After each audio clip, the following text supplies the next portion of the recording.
Ya, listo, ya. Ya está. Ya está, chicos. Ahora sí, todo ok, todo perfecto. Estaba ahí reajustando algunas cosas que no, un poco que ya, pero ya está. Ok, buenas tardes, ¿cómo están, chicos? Bienvenidos a la clase del día de hoy, miércoles 30 de noviembre.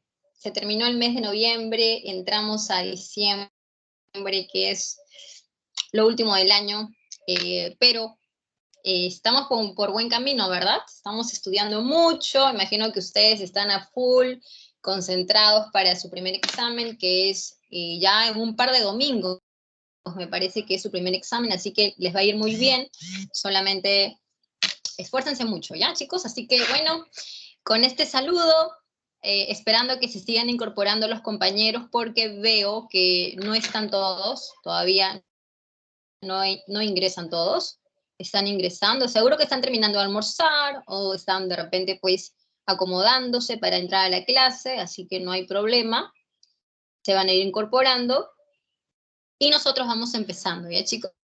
Vamos empezando para que el tiempo al final no nos juegue en contra. Muy bien, así que aquí vamos, compartimos el material, acá está, lo vamos a poner en pantalla completa. Ya está. ¿Listo? Muy bien, chicos. Entonces, buenas tardes otra vez con todos los que acaban de ingresar. Hace calor, siento calor, chicos. Y vamos a ir, vamos con la clase, como sea, con calor, con frío, con hambre, con sueño, vamos con la clase. Hoy día trabajamos la semana número 5 y hablamos de Grecia y de Roma. ¿Ya? Estas dos culturas que yo estoy más que segura que a ti te apasionan. Te gusta hablar de los griegos, hablar de los romanos, o sea, te va a gustar este tema de todas maneras porque los aportes culturales de estas dos culturas se sienten mucho acá en la cultura occidental, en el mundo occidental, ¿no? La forma de gobierno, en el tema de las letras también, la filosofía, la literatura, la historia, la física, la matemática, en muchos aspectos, ¿ya? Así que digamos que ahí está la importancia de estudiar a estas dos culturas. Vamos a empezar con los griegos, ¿ok? Los griegos. Los griegos, que van a estar ubicados, ¿no? En la península balcánica, como tú puedes observar en el mapa, ellos se van a ubicar en 4 escenarios, ¿no? 4 espacios, pero el más importante es el número 1, que corresponde a la península de los Balcanes, en la parte suroriental del continente europeo.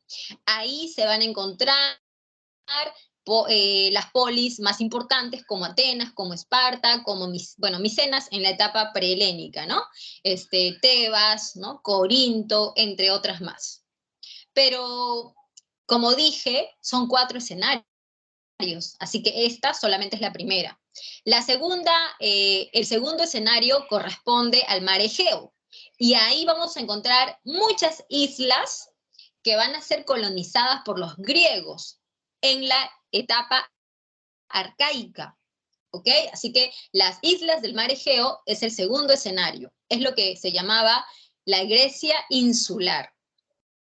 El tercer escenario corresponde al Asia Menor, ¿ya? El Asia Menor los griegos lo llaman Jonia, ¿ya? Lo llaman Jonia y actualmente correspondería a lo que es territorio de Turquía.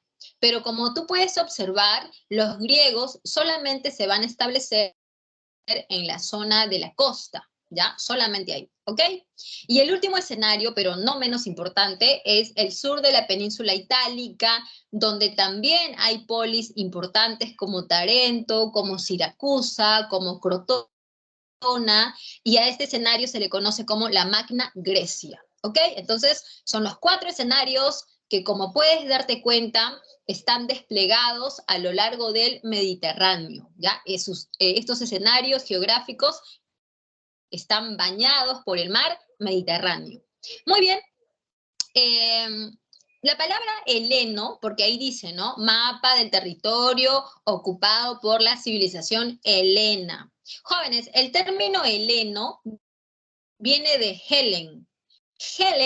Helen es un personaje antecesor que los griegos lo consideraban como su antepasado, como que todos los griegos descendían de ese personaje y por lo tanto los griegos se autodenominaban helenos, ¿no? Porque procedían de Helen. Y a su territorio, que tú y yo llamamos Grecia, los griegos llamaban la Hélade, ¿ok? La Hélade. En cuanto a los aportes culturales, comencemos por la democracia, que es la más importante posiblemente, ¿no? La democracia como forma de gobierno caracteriza a Atenas, ¿no? Atenas es la más característica, pero no la única, porque Atenas va a expandir su forma de gobierno a sus aliadas, ¿no? A las polis que van a ser sus aliadas. Y la diferencia con la democracia que nosotros podemos ver, ¿no? que practicamos, es que la democracia ateniense es excluyente, porque solamente los varones atenienses son los que van a participar de la vida pública, mientras que las mujeres, sean metecas o atenienses, no participan. Los metecos, que son extranjeros, tampoco participan, y los esclavos menos, ¿no? Se podría decir. Entonces, se excluye a una gran parte de la población, y solamente ese poder, ¿no? que tiene el pueblo, esa participación popular, solamente se reduce a los varones atenienses. Entonces, así es la democracia que se practicaba en la antigüedad, ¿no? En Atenas, que era pues el arquetipo, ¿no? de democracia. En cuanto a la filosofía, tú lo vas a poder ver en tu curso, ¿no? Con los filósofos que buscaban pues el origen de las cosas, me parece, ¿no? Los que son los presocráticos, creo que se les llama a ellos. Luego tienes a los tres que son los más importantes, ¿no? Sócrates, Platón y Aristóteles. Y pues, ¿no? Ese es todo el legado que nos ha dejado ¿no? en la filosofía, pues, los griegos. La lógica también es otro de sus aportes.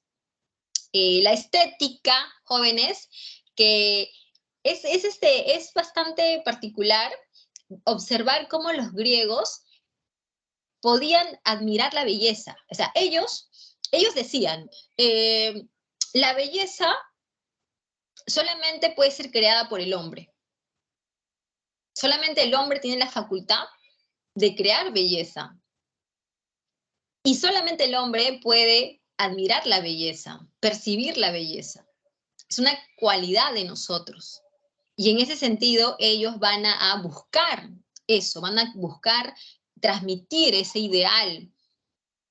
Por eso que sus obras, ¿no? como las esculturas que ellos van a representar, te vas a dar cuenta que son armoniosas, que buscan un equilibrio, como que hay un patrón que ellos tratan de siempre replicar, donde aparece pues la imagen de un hombre con formas estilizadas, con un tipo de anatomía atlética y donde las proporciones que tienen sus músculos, ¿no? Todos son simétricas, porque ellos tratan de plasmar ese concepto, ¿no? Entonces, ellos van a decir, ¿no? Que los hombres pueden crear belleza y también pueden admirar lo que es bello, ¿ok? Eso es la estética.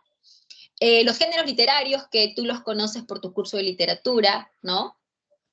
La oratoria, que es pues el arte de convencer a través de las palabras, ¿ok?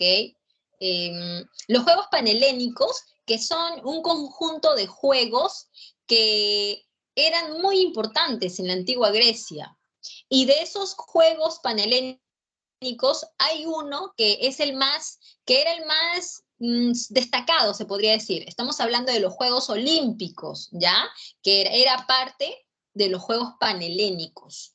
Los Juegos Olímpicos, por ejemplo, era una costumbre que todas las polis practicaban. Por eso es que entre las polis había como una hermandad, ¿no? Como una especie de unión. Y esa unión era por las costumbres costumbres que compartían. Y dentro de esas costumbres tenemos practicar estos juegos, donde todos podían participar sin discriminación. Y se realizaban cada 4 años en honor a Zeus. Y las competiciones eran pues variadas, ¿no? Desde lo que es la lucha libre, en la carrera de carros, el boxeo y también el famosísimo pentatlón, donde ahí tenías que destacar en varias disciplinas, ¿no? Lanzando jabalina, lanzando disco, salto alto, ¿no? Atletismo. Entonces, eran todo un conjunto de competiciones donde los griegos participaban todos, ¿no? Nadie era excluido. Y al ganador de las disciplinas no se les daba dinero, ni tampoco un trofeo, ni una corona, o sea, no se les daba nada de eso. Se les daba o se les colocaba en la cabeza una corona, pero de una planta, la planta representativa de la ciudad, que podía ser laurel, podía ser olivo, ¿no? O otra planta representativa. Y ya para un atleta que lograba ganar, ya era súper lo máximo que le podía pasar. Es como si a ti ahora pronto lo súper que te va a ocurrir es ingresar. Entonces, para un atleta griego, ganar era lo súper magnífico, porque a los griegos lo que les interesaba era el reconocimiento y el honor. Para ellos era lo más grandioso, ¿no? No el dinero, pues no cosas materiales, sino el prestigio, la fama, para ellos era algo que los derretía de placer, así como que lo súper máximo, ¿ok? Y el método científico que pues lo utilizas en las diferentes ciencias, ¿no? Para adquirir el conocimiento, y bueno, es otro tema, ¿ok? En cuanto a los periodos históricos, tenemos una etapa prehelénica y otra helénica. Profesora, ¿cuál es la diferencia? La palabra pre. Y literalmente, chicos, literalmente la diferencia de la palabra pre, porque tú dices, por ejemplo, ustedes están en la pre-San Marcos, ¿sí o no? ¿Qué significa? Significa que ustedes están preparándose porque están a un salto de convertirse en sanmarquinos. Están una cosita de nada, es un pasito y medio y ya están en la universidad.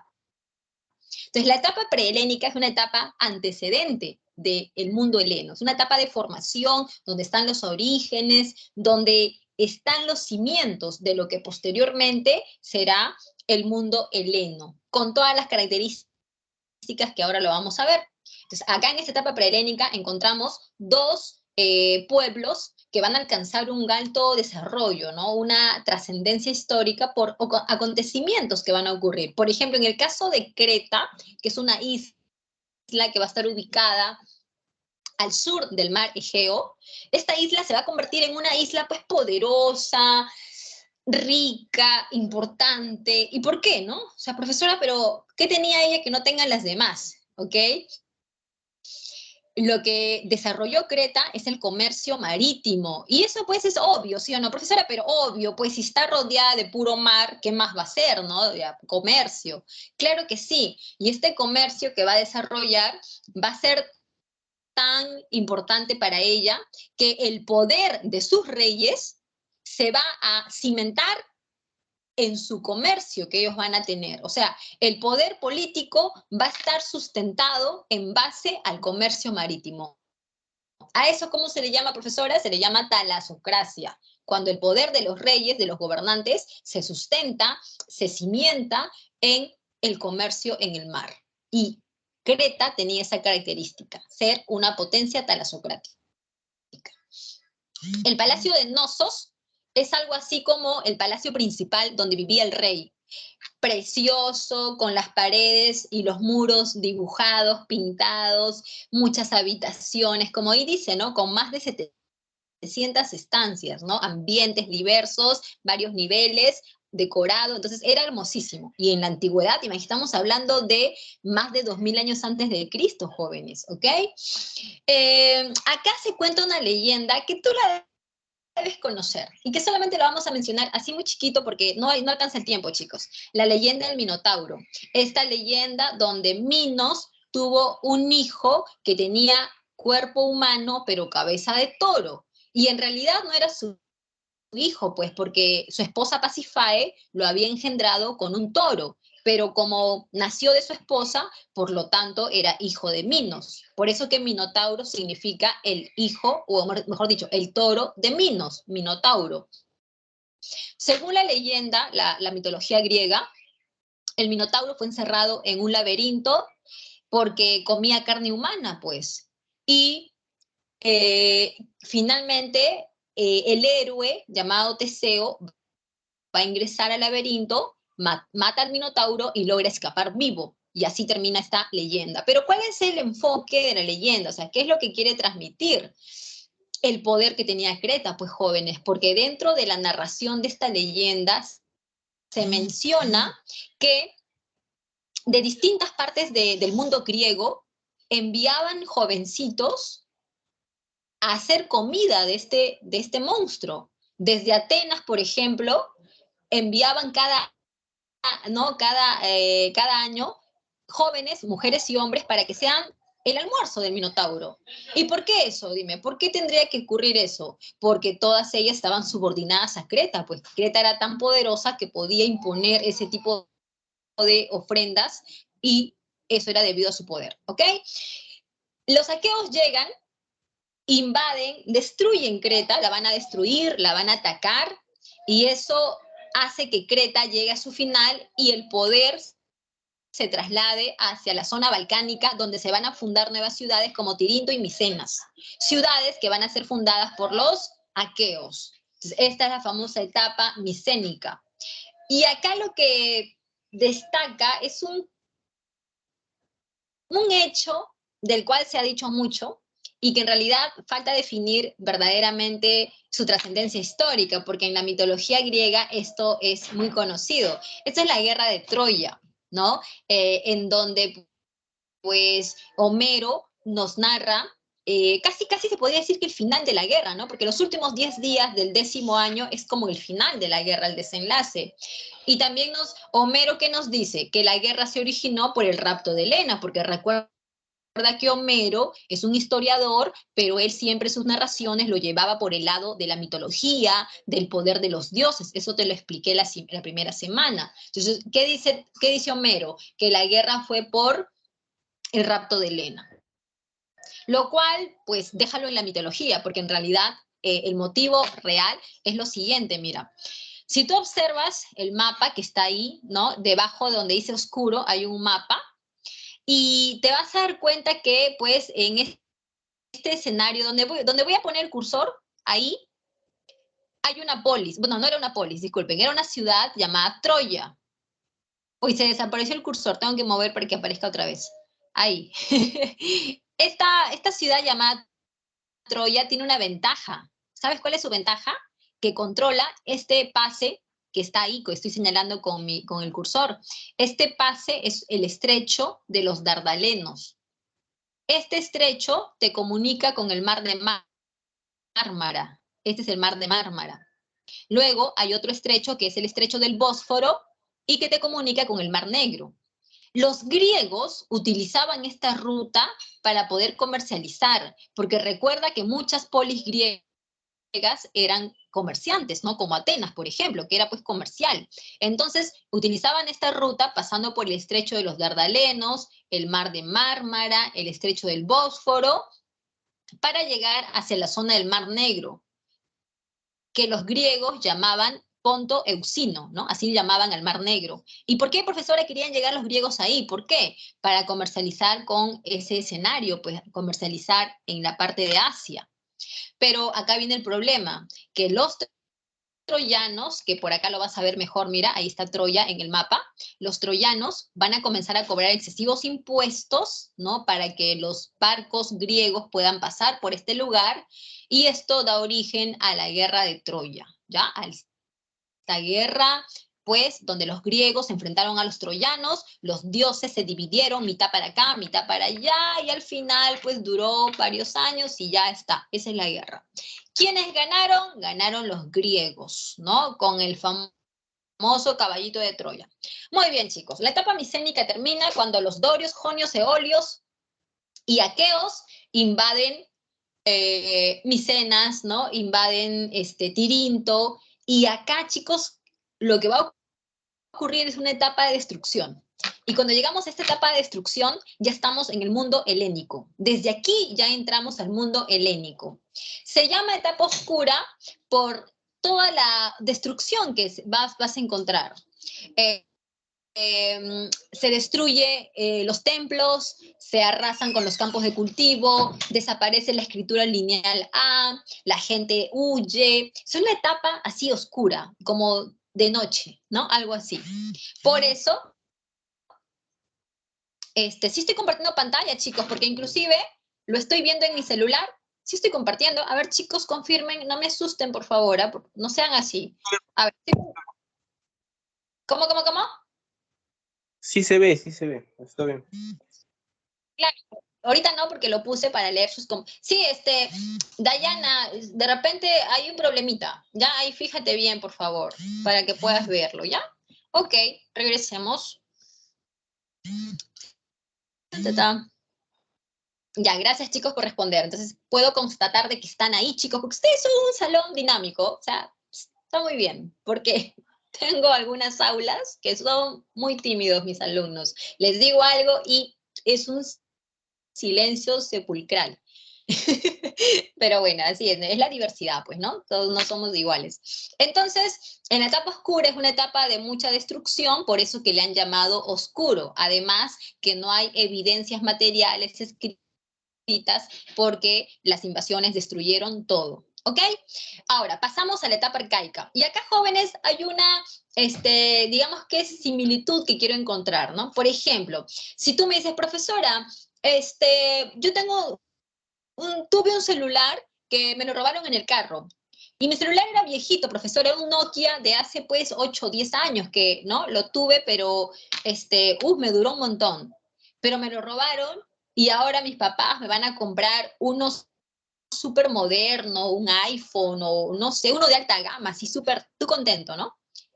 Ahora yo te pregunto, el que te hayan robado, o sea, no es que lo hayas buscado, pero al final lo que ha permitido es que tú puedas adquirir otro, pero ya no va a ser un modelo antiguo, porque es más, ni lo vas a encontrar, sino tu celular de hace 10 años ya ni siquiera no lo venden. Entonces lo que tú te ha permitido es comprar uno más moderno, más sofisticado, mejor. Imagínate esa similitud en el mundo griego. La etapa oscura se llevó todo lo que había hasta ese momento. Y ya cuando todo se destruye, lo que los griegos van a hacer es comenzar a construir otra vez, pero una cultura ya diferente, una cultura con características pues reforzadas, propias, que tú las vas a ver de aquí en adelante, ¿no? Así se va a configurar el mundo heleno, en base a la destrucción que hubo en la etapa oscura. Entonces acá en la etapa arcaica nacen las polis. Las polis son ciudades que parecen estado, o sea, por eso que son ciudades-estado. ¿Qué significa una ciudad que parece estado? Significa que es una ciudad que al igual que un estado tiene su propia forma de gobierno, sus propios dioses, sus propios ejércitos, sus actividades económicas predominantes, sus legisladores y leyes, sus propias costumbres. Entonces, es una ciudad independiente, como si fuera un estado. Y las polis griegas tenían esa característica de ser ciudades-estado, que tenían sus características propias, pero a la vez hay algunas características que sí las comparten. Todas comparten algunas características, como por ejemplo el idioma, ¿ok? Algo que todas comparten.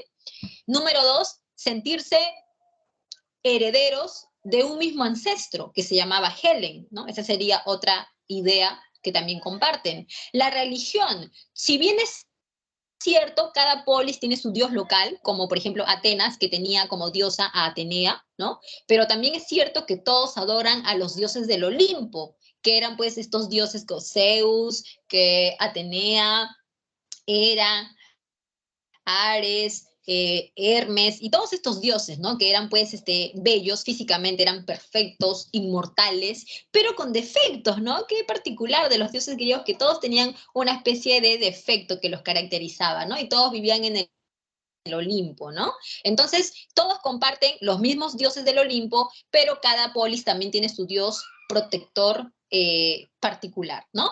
Costumbres como, por ejemplo, los Juegos Olímpicos que estábamos comentando hace un momento, y podríamos mencionar también la creencia en el oráculo, que puede ser una característica de costumbre cultural y también puede ser algo religioso, ¿no? Es la creencia en que si tú quieres una predicción, ¿no? De tu futuro, algo personal, que tu madre cómo murió, o que tu hijo dónde está, o cosas así, tú vas al oráculo, que habían varios, por ejemplo, uno de los más importantes era el oráculo de Delfos, que pues llegar al oráculo era como llegar a una especie de cueva, donde tú podías ingresar hasta cierta parte, y tú vas a buscar una predicción. Para eso, es algo un poco complejo, ¿no? Porque se supone que con quien tú vas a entablar un contacto, ¿no?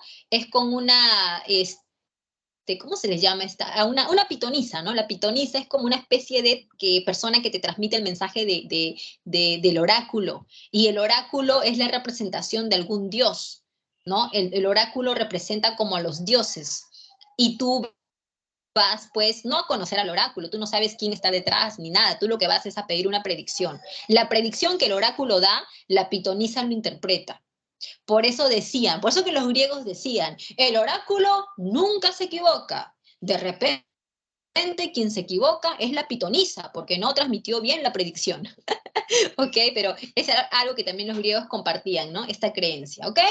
Listo, chicos. Entonces las polis son amigas, comparten costumbres, ¿no? Características así comunes, pero también son rivales porque entre ellas se enfrentan, ¿ya? Se enfrentan porque sus sistemas políticos son opuestos, porque también se enfrentan por recursos, ¿no? Por hegemonía, entre otras cosas, ¿ok? Entonces son amigas y rivales.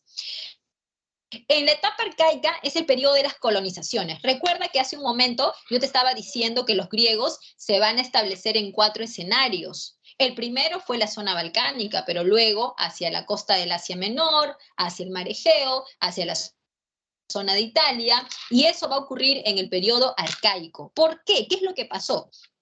Lo que pasa, jóvenes, es que la zona balcánica es un espacio que tiene límites naturales. ¿Qué significa? Que su relieve, al ser montañoso, al ser abrupto, escarpado, no permite que pueda haber una mayor producción a nivel de las tierras, ¿no? Porque también los valles eran bastante reducidos.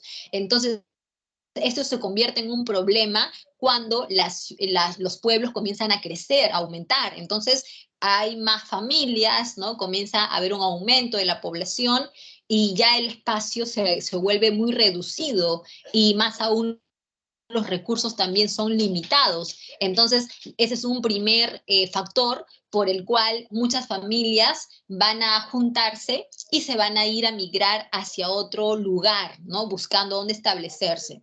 Otro motivo también tiene que ver con aspectos políticos. Imagínate que tú estás en una polis donde la forma de gobierno que predomina es la democracia, pero tú y varios, así como tú también, piensan que esa forma de gobierno no lleva a ninguna buena, pues, a un buen gobierno exitoso. Entonces, tú propones oligarquía, supongamos, tú propones como gobierno la oligarquía. Entonces, lo que tú vas a hacer al no encontrar espacio para tus ideas, tú te vas a juntar con aquellos que piensan igual que tú y se van a ir también pues a buscar, ¿no? A buscar un nuevo espacio donde puedan ustedes hacer realidad sus ambiciones políticas de pensamiento. Entonces ahí tenemos factores, ¿no? Ya sea por límites naturales, por aumento de la población, por temas políticos, ¿no? Entre otros, que van a comenzar los griegos a salir y van a colonizar todo el Mediterráneo, ¿ya? Van a colonizar todo el Mediterráneo y esto ocurre en el periodo arcaico.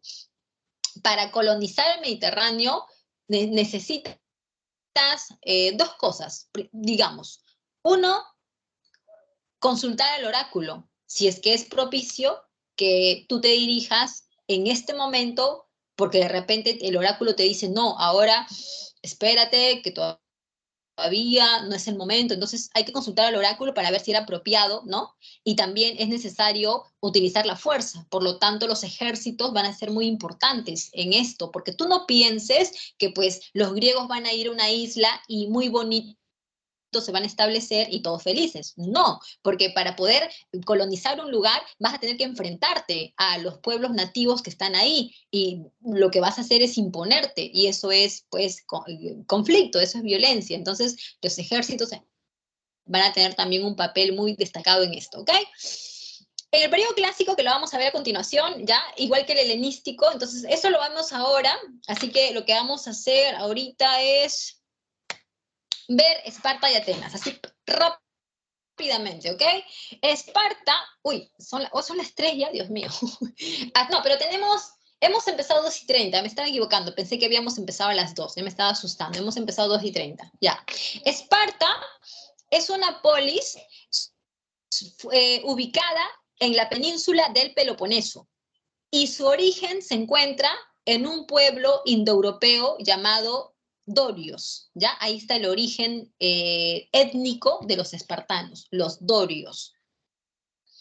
En cuanto a su forma de gobierno, bueno, antes que su forma de gobierno, su economía se sustenta en la agricultura, en la ganadería y en la pesca. Por eso es que se dice que su economía es agropecuaria, ya jóvenes, agropecuaria, pesca, ganadería, agricultura. Por lo tanto, podemos deducir que Esparta es una potencia terrestre, porque su fortaleza está en tierra, tiene más experiencia de desenvolviéndose en un escenario terrestre. ¿Ok? Eso tómalo en cuenta, ¿ok?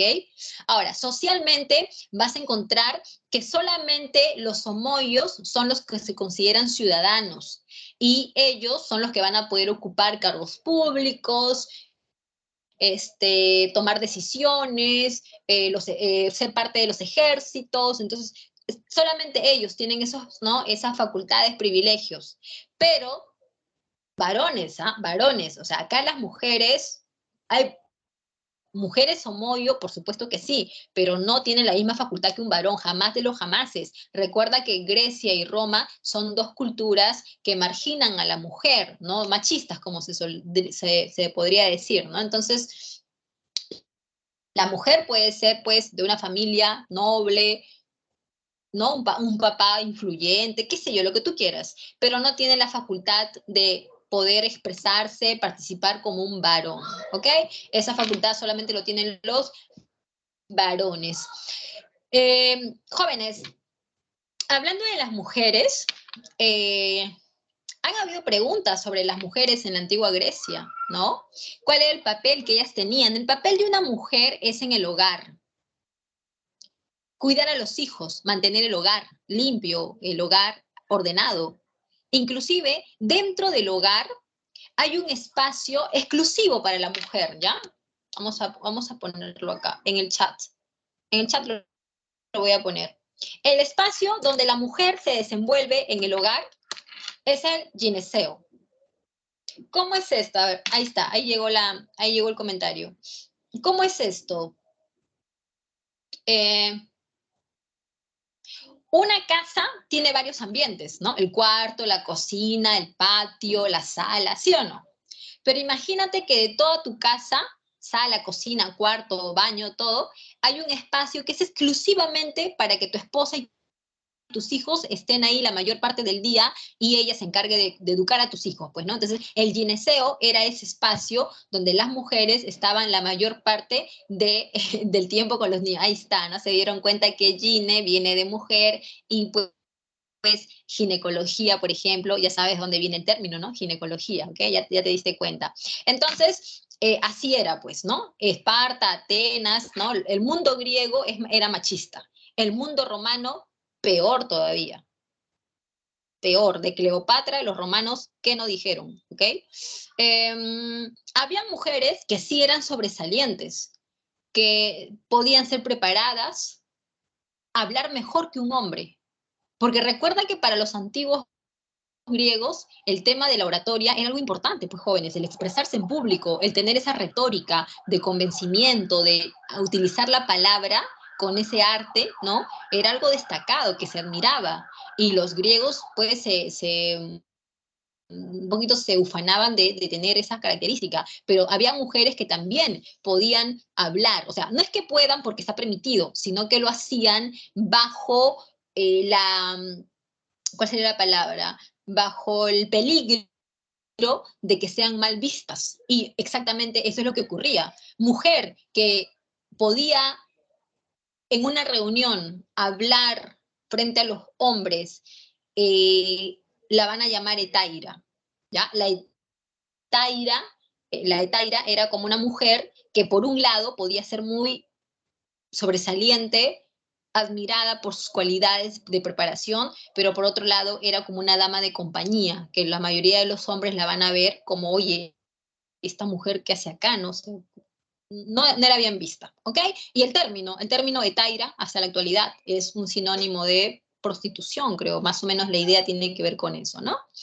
El extranjero es el periódico que no es ciudadano, por lo tanto puede ser libre, pero no tiene derechos, ¿no? Y tiene que pagar impuestos. Y los esclavos. En el caso de Esparta, el esclavismo es, no, qué particularizado, ¿no? El esclavismo es masificado. ¿Qué significa? Que los esclavos le pertenecen a la ciudad, al Estado. Las familias no pueden tener esclavos. Esclavos son propiedad del Estado. Políticamente tienes dos reyes, hay una diarquía, ¿no? Son dos reyes vitalicios, ¿no? Que van a tomar ese papel, ¿no? Esa función hasta su muerte. Hay un ejército que está formado por columnas de hoplitas, ¿no? Como en la parte superior. Esas columnas de infantería se llaman falanges, ¿no? Son columnas donde los hoplitas son los soldados de infantería, que desde muy pequeños eran educados para eso. Ahora te voy a explicar.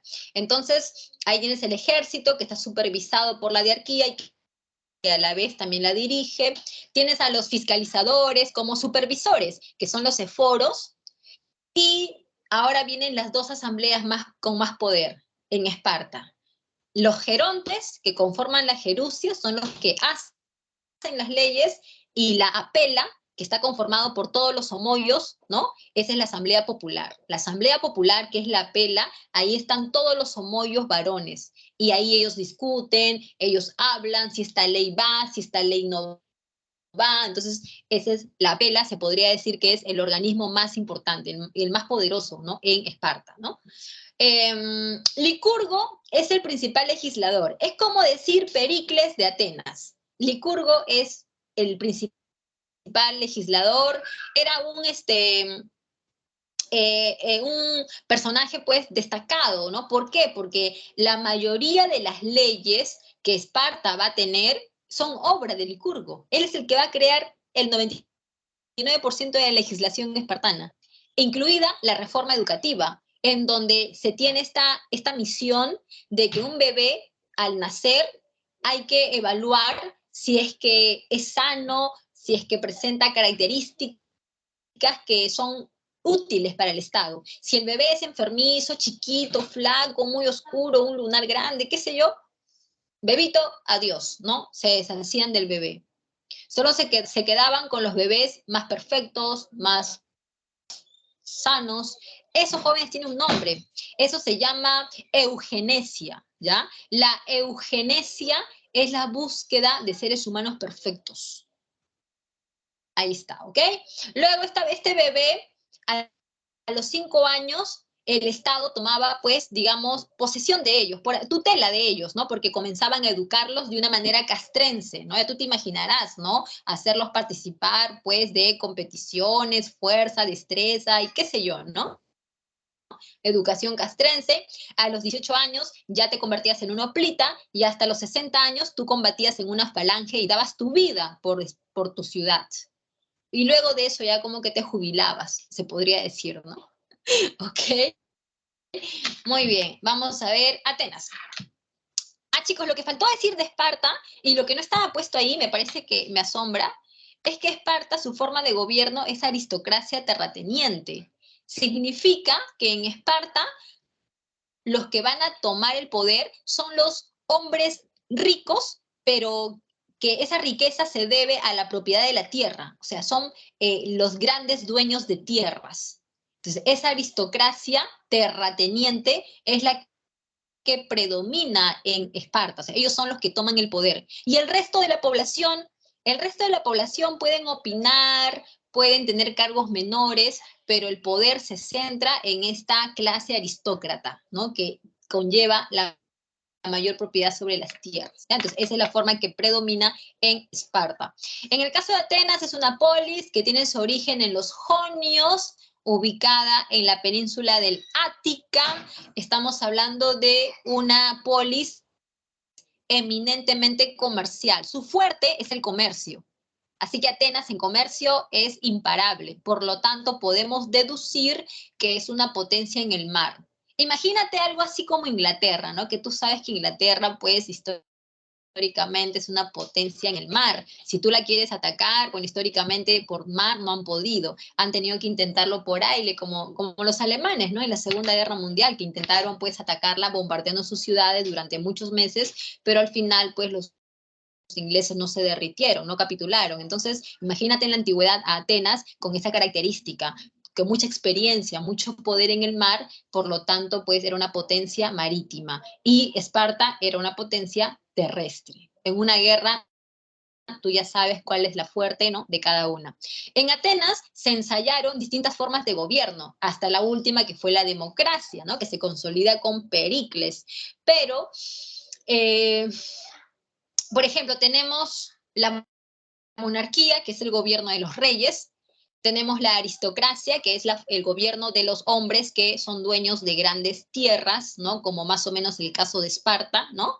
Tenemos la timocracia, que es el gobierno de los ricos, ¿no? Aquellas personas que tienen muchos ingresos económicos, riquezas, que no necesariamente se basan en la tierra, se pueden basar en otro tipo de actividades también. Tenemos la tiranía, que es el gobierno de una persona que toma el poder y que tiene ambiciones personales de quedarse con el poder todo el tiempo que puede. O sea, el tirano es aquel que llega por la fuerza, es aquel que es ambicioso, que lo que le mueve es las ansias de poder y de ambición. ¿Ok? Y la democracia, que es la última, que por ejemplo tiene sus orígenes, ¿no?, con Clístenes, ¿no? Con Clístenes y luego con Pericles se consolida.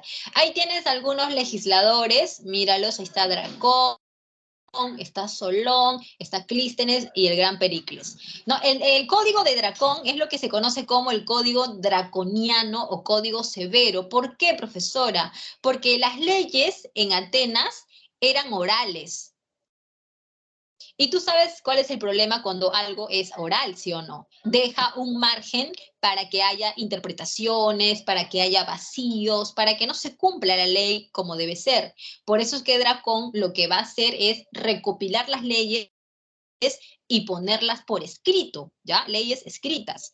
Esto es el famoso Código Severo, que es una recopilación de las leyes orales, ¿no?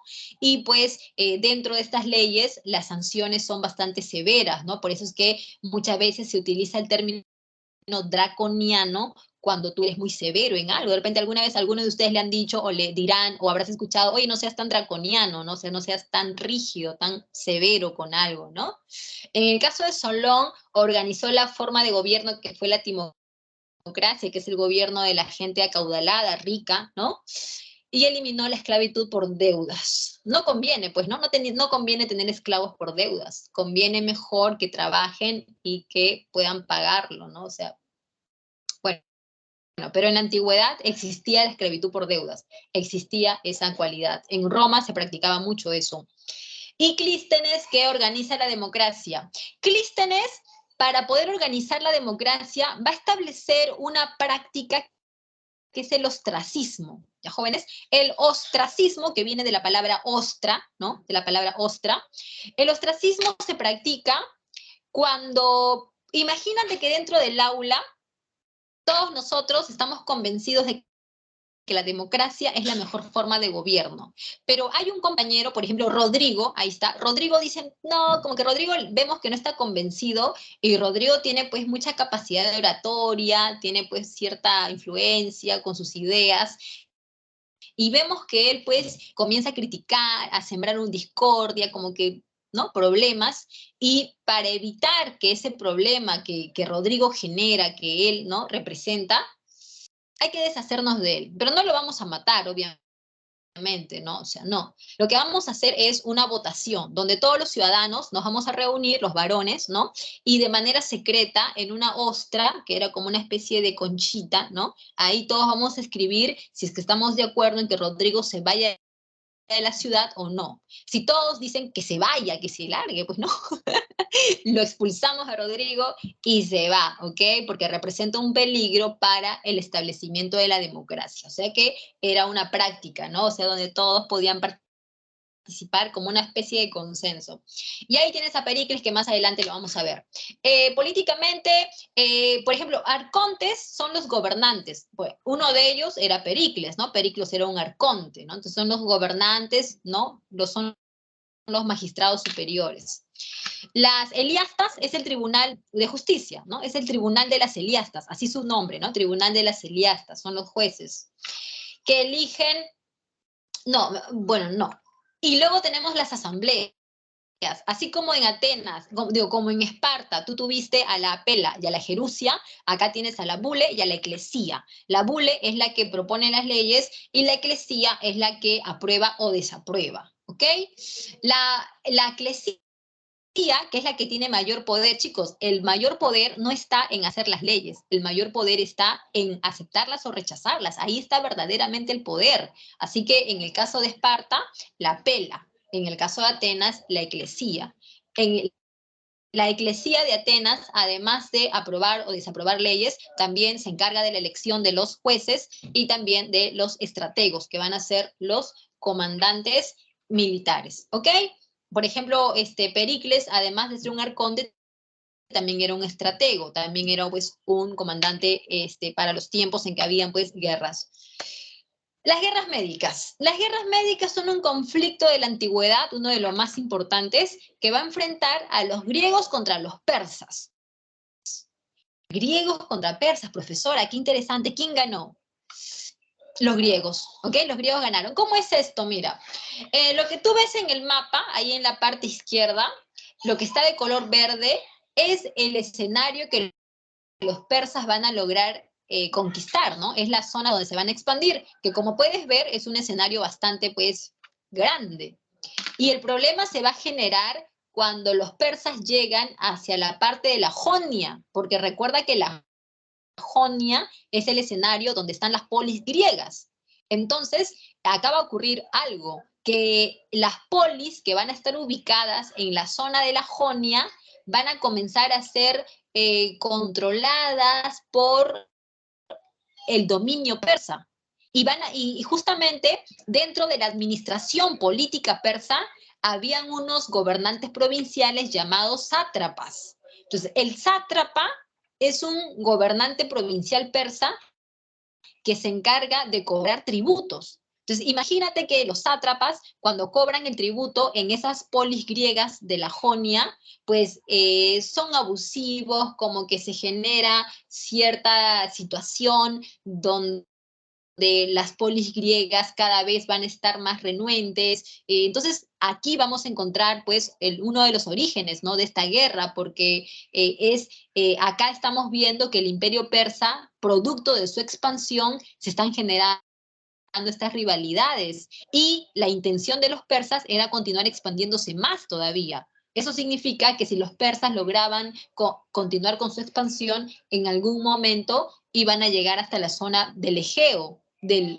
la zona balcánica, y entonces la guerra con los griegos se hubiera dado tarde o temprano, ¿ok? Entonces, primera causa, el expansionismo de los persas. Segunda causa, el comercio en el mar Egeo. Este mar Egeo es un escenario muy importante por el gran comercio que significa. Lo ambicionan los persas, lo ambicionan los griegos, lo ambicionan los fenicios, los egipcios, o sea, es un escenario ambicionado por muchos pueblos, ¿ok? Entonces, esa es otra causa más. ¿Cuál es el pretexto? Que acá en la zona de la Jonia hay una polis llamada Mileto, que es muy conocida, ¿sí o no? Profesora, me suena como a Tales de Mileto, ¿no? El filósofo. Claro que sí, pues jóvenes, porque en esos tiempos a los personajes, ¿no?, se les llamaba según el lugar donde habían nacido, ¿no? Entonces, Tales, que provenía de Mileto, pues le llamaban Tales de Mileto. Entonces, Mileto era una polis muy conocida, ubicada en la Jonia, y el problema que va a darse acá es que Mileto se rebela ante los altos impuestos que cobraban los sátrapas persas.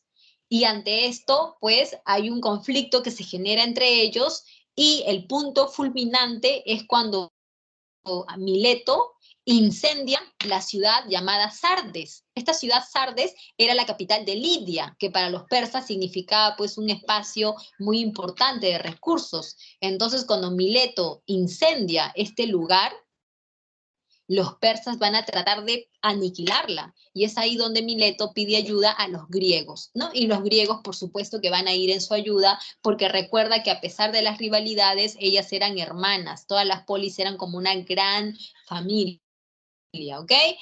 La guerra se divide en tres partes.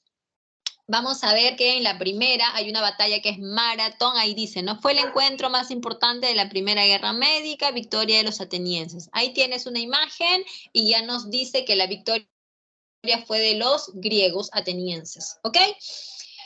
Bueno, Atenas, chicos, Atenas es la que va a tener el protagonismo en esta guerra. Si bien es cierto, estamos diciendo que son persas contra griegos, pero también es cierto que el protagonismo está en Atenas.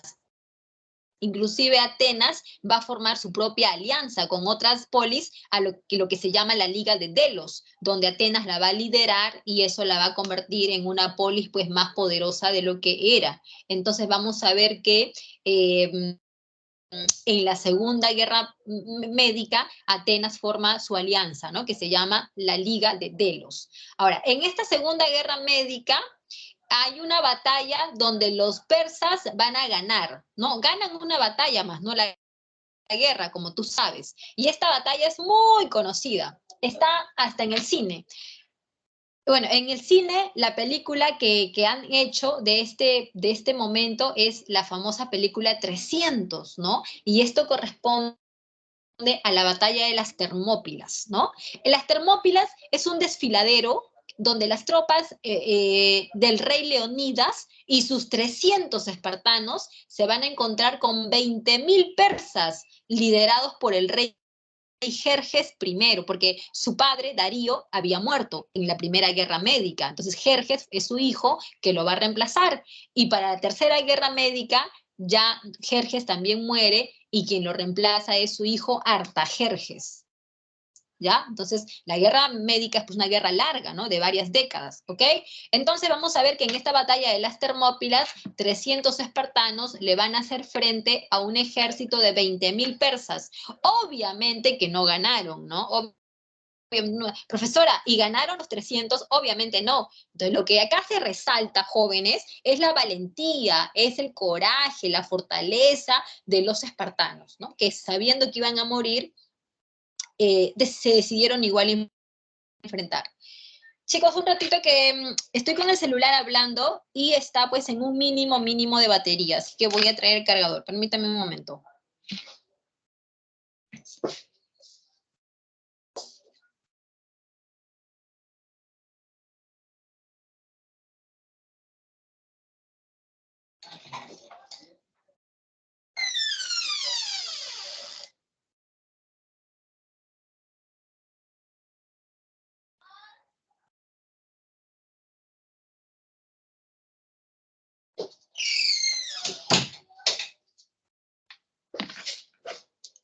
Dijeron gol de Argentina, chicos. ¿Será cierto eso? No sé. Los amantes del fútbol. A ver. Gol. A ver, está cargando. Sí. Ya. Ya, chicos, entonces, sí están jugando chicos. Afuera mi papá está viendo el fútbol. No sé a quién le va, no sé si le está yendo al Necaxa o a no sé a qué grupo, pero ahí está contento y bueno, ¿no? Ustedes no se entretengan, ¿no? Ustedes atentos a la clase, porque al final, el domingo 18, cuando den su examen, no les va a venir nada del fútbol ni del marcador. Les va a venir las preguntas de historia. Así que, por favor, es un comentario así triste, pero no se desconcentren. Ok, estábamos hablando de la película 300, que ¿lo han visto, chicos, o no lo han visto? La película 300. Bueno, si no lo vieron, ya, pues cualquier rato, ¿no? Ya sabes de lo que trata, ¿no? Ya sabes que los espartanos murieron, pero lo que se resalta es su coraje, ¿no? Su valor. Listo, jóvenes. Esa es la única batalla donde los persas ganaron, porque en las otras, creo que el examen es el 18 de diciembre, creo que eso me han dicho. O sea, no soy la portavoz oficial, no tengo el dato oficial, pero hasta donde sé es el domingo 18 de diciembre, ¿ya? Así que ustedes corroboren con el tutor. También tenemos la batalla de Salamina, de Platea, ¿no? De Micala, que son pues victorias de los griegos. Y luego, chicos, en la última, me cae, ya, ahí lo voy a poner, ya ahí lo pongo. En la última guerra médica, los griegos ganan y se firma la paz de Simón, donde pues las consecuencias para los persas es que entran en decadencia. Van a tener que retirarse, ¿no? Retirar su influencia de la zona de la Jonia, ¿no? Los persas van a tener que retroceder, ¿ok? Se les prohíbe avanzar hacia el mar Egeo hasta una distancia límite, o sea, si los persas avanzaban de este límite hacia, ¿no? Hacia otro, digamos, avanzaban más de lo que estaba, pues, establecido, iban a tener problemas. Entonces, para los persas fue decadencia, y para los griegos, especialmente para Atenas, fue una etapa, pues, lo que le viene es una etapa de esplendor, porque Atenas va a tener muchas riquezas, va a lograr mucho progreso económico, entonces vamos a ver que Atenas ahora se convierte en la polis más poderosa, hegemónica de todas. ¿Listo? Así que vamos con el siglo de Pericles. El siglo de Pericles, chicos, es nada más y nada menos a una etapa donde Pericles va a gobernar como estratego, como arconte, que también él era. Y se le conoce como siglo de Pericles porque es una etapa de mucho esplendor económico, cultural, en todos los aspectos, ¿no? Estabilidad política, se consolida la democracia, entonces es una etapa de esplendor, por eso que le han llamado el siglo de Pericles, y ocurre en el siglo V, ¿ya? En el siglo V, no lo olvides. ¿Qué más te digo? Obras de Pericles, por ejemplo, es que consolida la democracia con salarios a los cargos públicos, cosa que antes no se daba, ¿no? Por tener un cargo público en Atenas, tú no tenías salario, era solamente el honor, el prestigio que tenías. Ahora se pagaban los salarios con Pericles. También hay obras que se van a dar, como por ejemplo reconstruir el Partenón, que había sido dañado por los ataques de los persas, ¿no? Entonces hay que reconstruirlo. El puerto del Pireo, que Pericles lo va a mandar a construir, y muchas otras obras pequeñas, ¿no? Obras pequeñas. Apoyo de la ciencia, de las letras, de la cultura, entonces hay mucho de eso, ¿no? De ese apogeo cultural en el siglo de Pericles. Y acá hay algo que es polémico. Pericles establece que a partir de ahora, si tú quieres heredar la ciudadanía a tus hijos, entonces tanto tú como tu esposa tienen que ser atenienses. Si te casas con una mujer extranjera, tu hijo no va a ser ateniense, va a ser extranjero, va a ser meteco. Entonces, eso es obra de Pericles, que le salió pues súper mal, como se dice, el karma existe, porque Pericles lo que va a hacer es enamorarse de una mujer extranjera y sus hijos van a ser considerados extranjeros, ¿no? Metecos. Así que mala jugada de Pericles, súper mala jugada, ¿no? Le fue mal por ser tan odioso, ¿verdad? Como en su propia disposición le jugó en contra. Muy bien. Ahora, de las acrópolis son, es el lugar más elevado de una ciudad. Imagínate, porque recuerda Recuerda que la península balcánica es una zona montañosa, está llena de montañas, de zonas así escarpadas. Entonces, imagínate que en una ciudad, la parte más alta, eso es lo que se conoce como Acrópolis. Y los griegos utilizan esa zona para construir sus principales templos que son pues de tipo religioso, ¿no? Donde ahí va a estar la estatua del dios que es su protector de ellos, y también desde estos templos ellos van a poder resguardar, digamos que la seguridad de toda la ciudad, porque como es un lugar alto, desde ahí ellos pueden guardar vigilancia, ¿no? Entonces, esas son las famosas acrópolis. La de Atenas, obviamente, que va a ser una de las más destacadas, porque ahí vas a encontrar el Partenón, el Erectión, ¿no? Y también, pues, la escultura de Atenas Partenos, ¿no? Que era, pues, la protectora diosa de Atenas. Por ejemplo, ahí donde estás viendo en el Partenón, su estilo de columna es de estilo dórico, ¿no? Porque eso también es destacado, ¿no? De los griegos, sus estilos de columna, el estilo dórico, el estilo jónico y el estilo corinto, ¿no? Son sus tres estilos donde el dórico es, digamos que un poco el más sencillo, ¿no? Luego tienes el jónico y el corinto es el más, digamos, el más complejo, el más sofisticado, ¿no? Eh, bueno, este apogeo que Atenas va a tener va a causar la rivalidad de Esparta.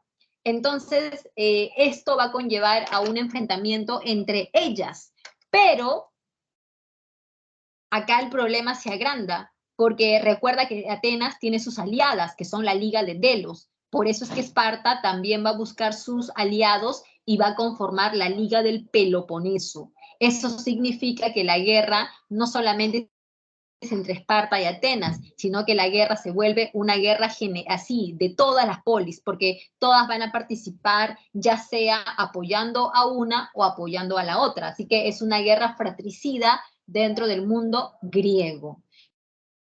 ¿Cuál es la causa? El dominio en la península balcánica. Tanto Esparta como Atenas quieren tener la hegemonía dentro de la península balcánica, y no olvides la oposición de sus sistemas políticos: democracia Atenas, aristocracia terrateniente Esparta.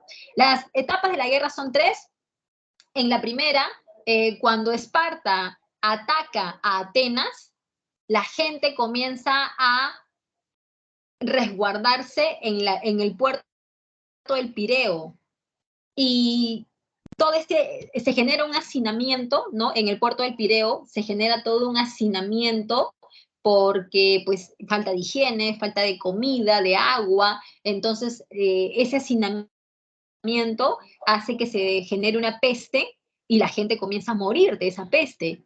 Y Pericles también, ¿ya? Pericles muere de una peste en la primera guerra del Peloponeso, y la paz de Nicias se supone que iba a, ¿no?, traer la paz, pero solamente fue momentáneamente, porque luego Atenas otra vez se vuelve a enfrentar a Esparta. Pero aquí ocurre algo decisivo, que Atenas va a ser traicionada por sus aliados de la Liga de Delos. O sea, la van a dejar a la mitad de la guerra, la van a abandonar. ¿Cuál sería la posible causa de eso? Que sus aliadas estaban desgastadas, ya no tenían más ejércitos, ya no había más capacidad para seguir dando, ¿no?, a las exigencias de Atenas, porque en una guerra es necesario pues invertir mucho dinero, mucha capacidad. Entonces sus aliadas ya no quisieron seguir manteniéndola, y porque además Atenas no fue muy,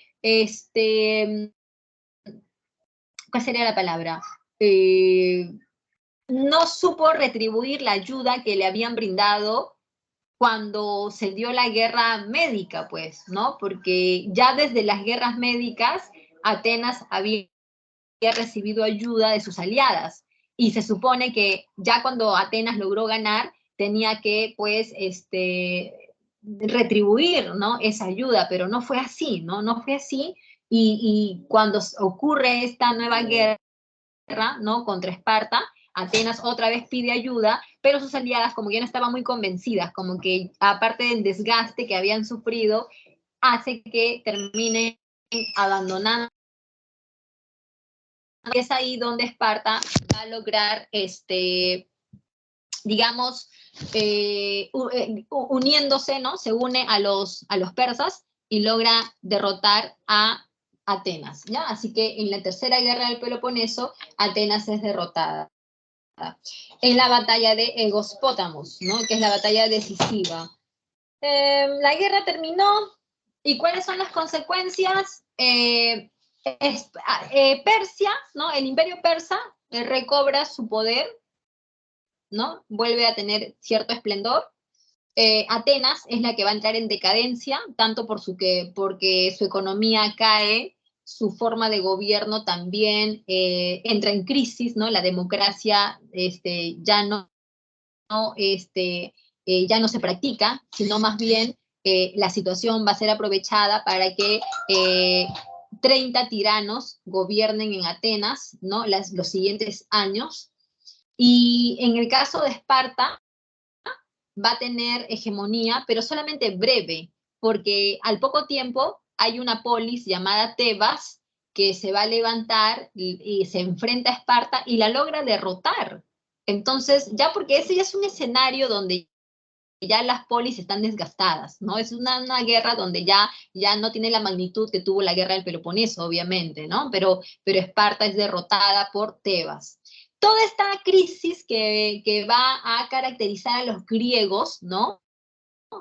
Producto de toda esta situación, los pone vulnerables frente a las ambiciones de los macedonios, que son un pueblo que se van a ubicar al norte de los griegos y cuyo rey, Filipo II, siempre había tenido esta ambición de derrotar a los griegos y conquistarlos. Entonces, la situación de crisis que los griegos estaban atravesando va a ser aprovechada por Filipo para conquistarlos, ¿ya? Así que se da la conquista de los griegos en la batalla de Queronea, y esa acción, eso le corresponde a Filipo. No te vayas en un examen, si te llegaran a preguntar, la conquista de los griegos en la batalla de Queronea, esa es obra de Filipo. Ya luego de ello, Filipo muere y el poder, ¿no?, va a ser sucedido a su hijo Alejandro Magno, ¿ok? Este joven, que realmente sí era muy joven, tenía menos de 20 años cuando va a suceder a su padre, él va a continuar con las conquistas. Profesora, pero ¿cómo? Tú dices, no tan jovencito, ¿cómo pudo tener esa capacidad?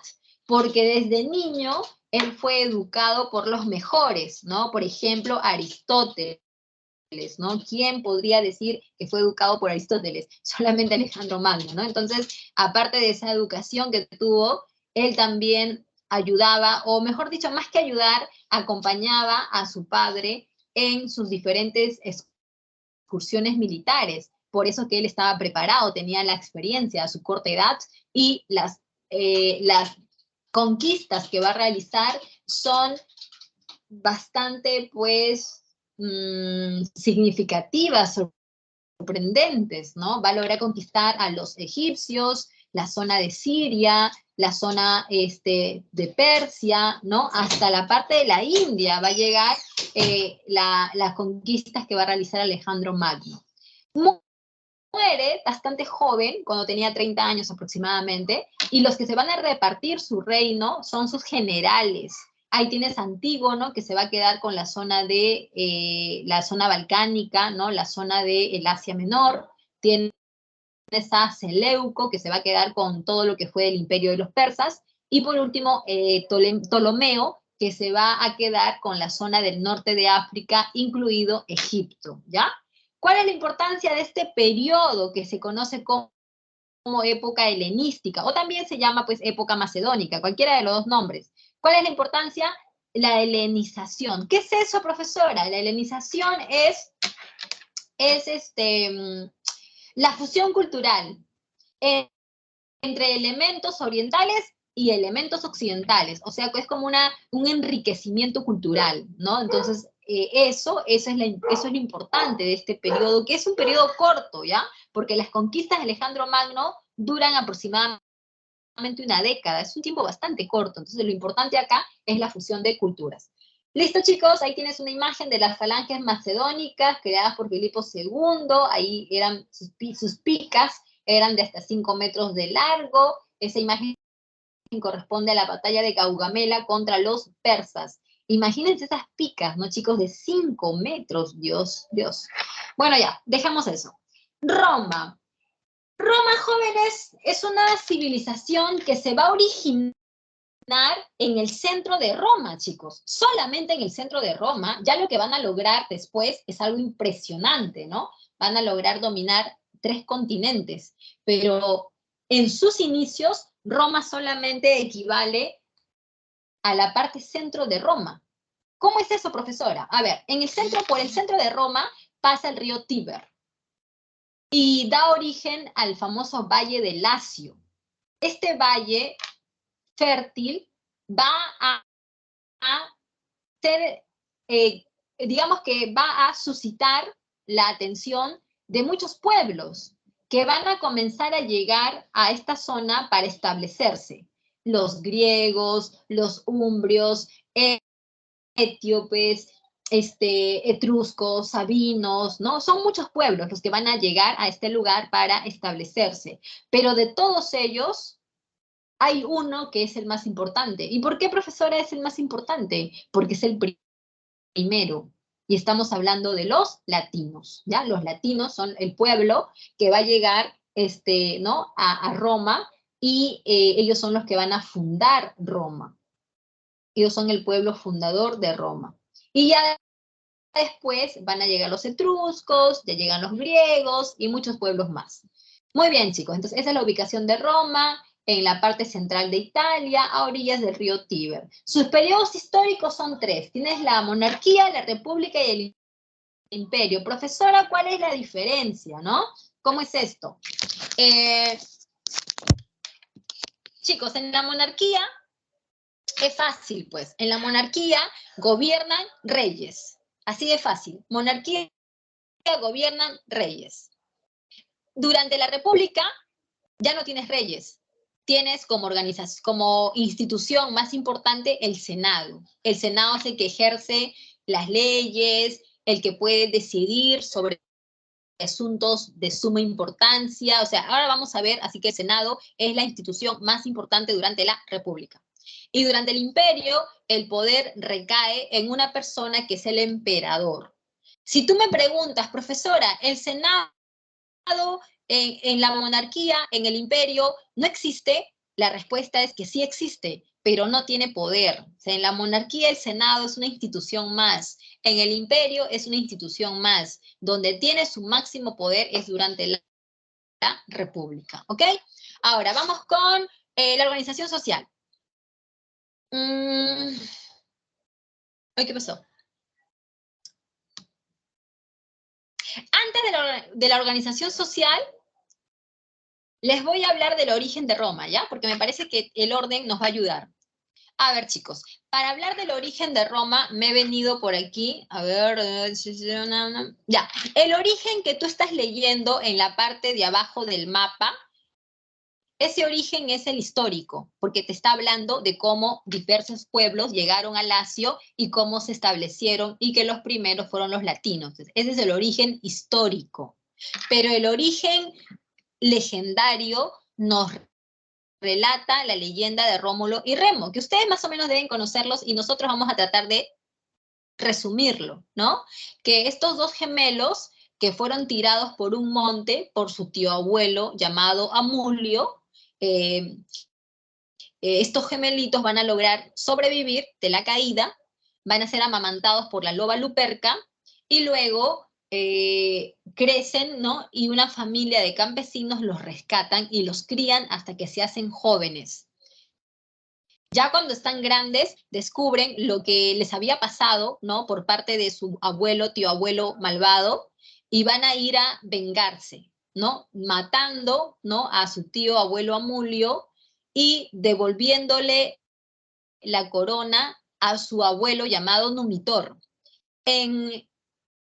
Digamos que en recompensa, su abuelo Numitor les va a regalar un territorio para que ellos puedan establecer su propio reino.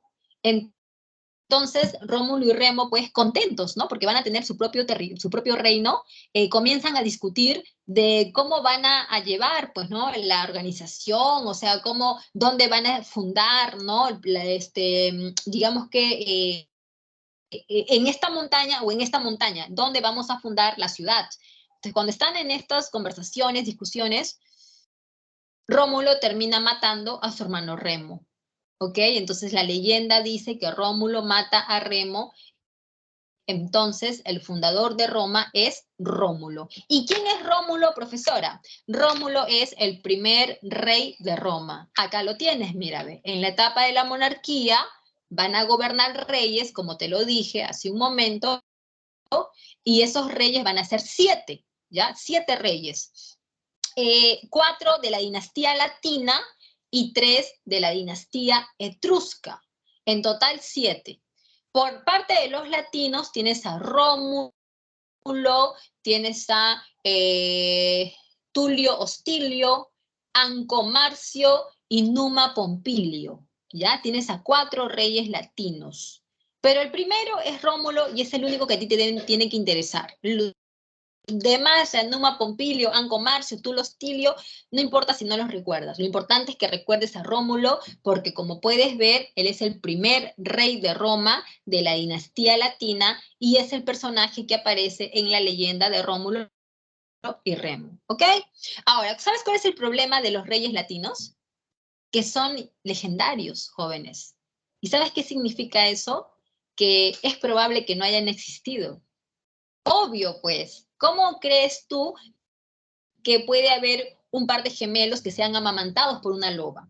¿Cómo crees tú que esos bebitos, al ser arrojados por una montaña, no mueran? O sea, ¿cómo crees tú que su padre puede ser un dios? O sea, imposible, es una leyenda. Entonces, estos primeros reyes latinos son legendarios, mientras que los reyes etruscos, ellos sí son históricos, o sea, sí existieron. Tarquino el Viejo, Servio Tulio y Tarquino el Soberbio son los reyes etruscos, o sea, son 3 reyes etruscos. De esos 3 reyes, Tarquino el Soberbio es el que tienes que recordar, porque además de ser el último, él es el que va a terminar siendo expulsado de Roma. Profesora, ¿por qué lo expulsaron y quiénes lo expulsaron? Lo expulsaron porque dicen que era un rey déspota, como su mismo nombre lo dice, pues, ¿no? Soberbio, que era un rey, pues, que aprovechaba su poder para poder abusar, cometer injusticias, entonces el pueblo no estaba contento con su gobierno, y pues esa sería la justificación, la causa. ¿Quiénes lo van a votar? Los latinos. Y si tú te das cuenta, si eres un poquito, pues, ahí acucioso, ¿no? Te vas a dar cuenta que los latinos en realidad lo que están haciendo es tratar de buscar motivos para deshacerse de los etruscos y para que ellos puedan recuperar el poder que antes tenían. Esa es la verdad. Ellos están buscándole los defectos a este rey Tarquino el Soberbio para que en base a eso lo expulsen y puedan recuperar su poder. Y eso es lo que van a hacer. A Tarquino el Soberbio y a los etruscos los van a expulsar de Roma y de esa manera los latinos vuelven a tener el poder. Pero esta vez ya no van a continuar con una monarquía, ahora van a crear la república. La república va a ser creada por los latinos cuando expulsan a los etruscos con su rey Tarquino el Soberbio. Antes de ir, jóvenes, con la república y las magistraturas, hay que ver la organización social. Tenemos 4 grupos, de más a menos, ¿no? La nobleza son los patricios, son un grupo reducido, ya son un grupo reducido, que son pues la clase privilegiada, propietarios de las tierras, pueden ocupar cargos públicos, ocupar cargos religiosos, dueños de muchas riquezas, con libertades, con derechos. Entonces, ellos, ¿por qué tienen tantas facultades? ¿No? ¿Por qué? ¿En base a qué? En base a que ellos son los únicos ciudadanos. ¿Y por qué ellos son los únicos ciudadanos? Porque según ellos, son descendientes de los fundadores de Roma. Profesora, los fundadores de Roma eran los latinos, por lo tanto los patricios son los descendientes de los latinos. Así es, jóvenes. Los patricios son los descendientes de los latinos y los patricios van a justificar su poder en base a que ellos son los descendientes de los que fundaron Roma. Por eso es que solamente ellos pueden ser ciudadanos, gobernar, tener poder, derechos y todas las libertades.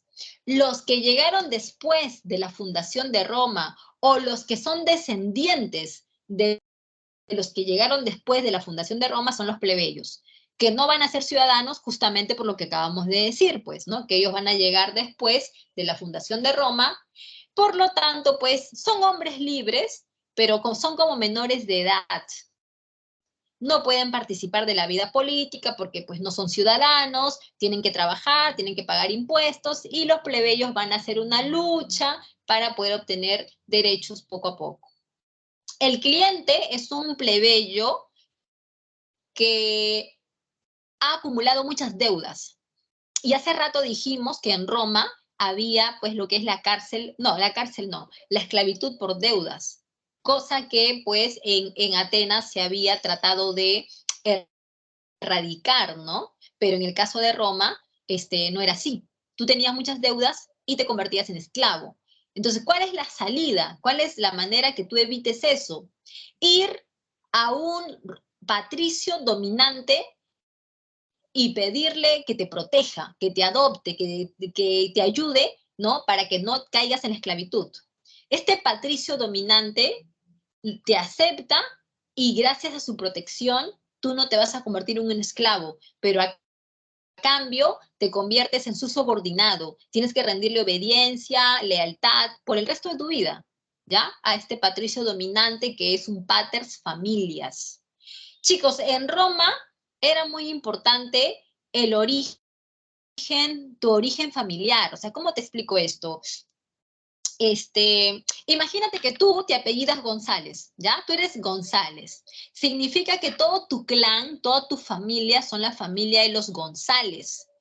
Tú te amparas en tu familia para poder tener poder, influencia, porque tu familia, los González, son una familia respetada, son una familia antigua que tiene, pues, ¿no? Influencia por sus ancestros que fueron destacados, qué sé yo, ¿no? Entonces, tú te amparas en tu familia para poder conservar esa influencia, ese poder. ¿Qué pasaría, profesora, si yo no tuviera una familia que me ampare, que sustente mi imagen, ¿no? Entonces, ¿qué pasaría?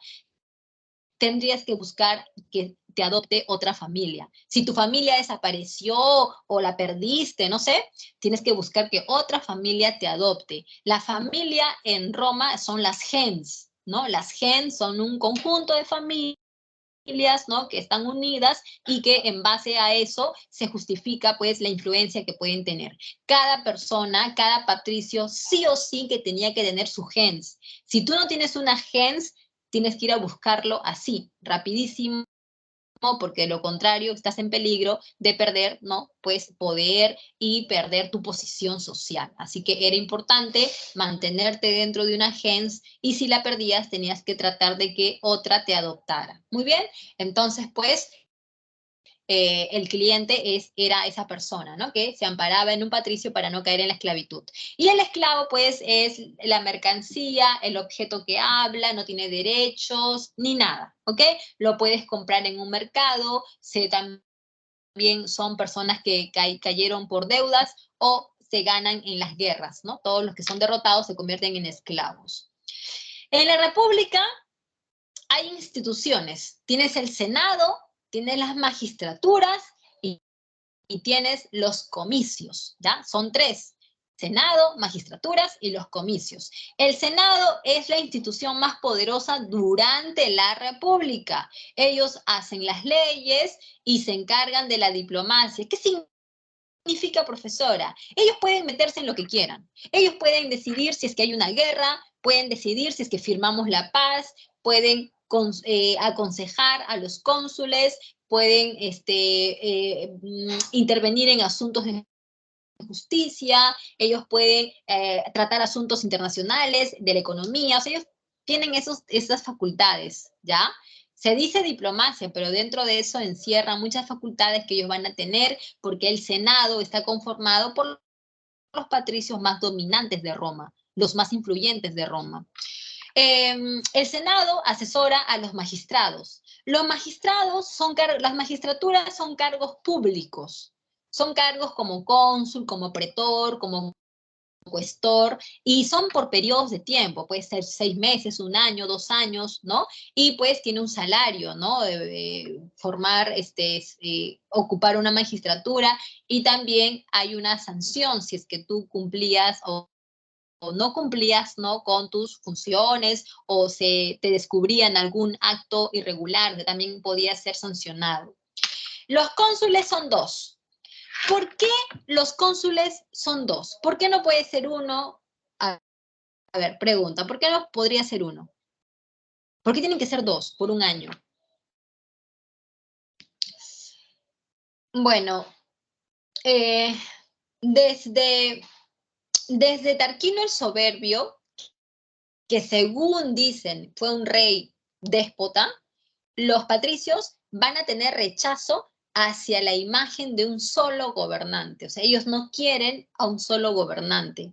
Por eso es que eligen a 2, porque entre 2 se pueden equilibrar. Ahí entre los 2 pueden tratar de el poder buscar una especie de línea intermedia, ¿no? Entonces, uno solo no, porque uno solo puede tratar de convertirse en un rey, puede tratar de querer usurpar todo el poder. Y si eso llegara a ocurrir, el Senado perdería su gran influencia.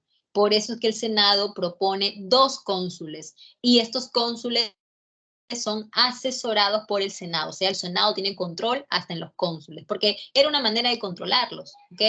El pretor es el que gobierna la provincia e imparte justicia, ¿ok? Imparte justicia, pero solamente en la provincia donde gobierna.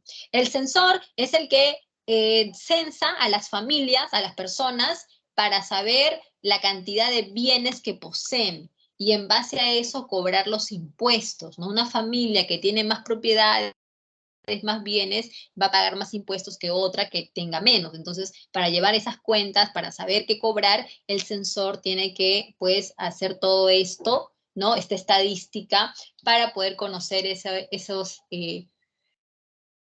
información. El edil es como un alcalde que se encarga de que la ciudad se mantenga limpia, ordenada, que haya seguridad, que los mercados estén abastecidos, los precios también sean no apropiados, y también organiza los juegos, ¿no? Cuando se van a realizar. Entonces tiene funciones como si fuera, pues, un alcalde. En el caso del dictador, estamos hablando de, a ver un ratito.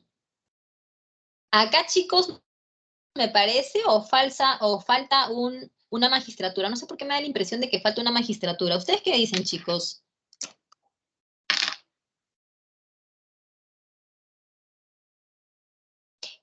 ¿Qué magistratura falta?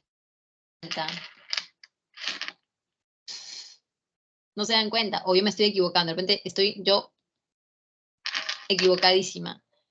A ver, voy a ver acá en la otra. Bueno, no sé, no sé, ¿ah? Ustedes no dicen nada. Vamos a ver en la otra PPT. De repente acá está.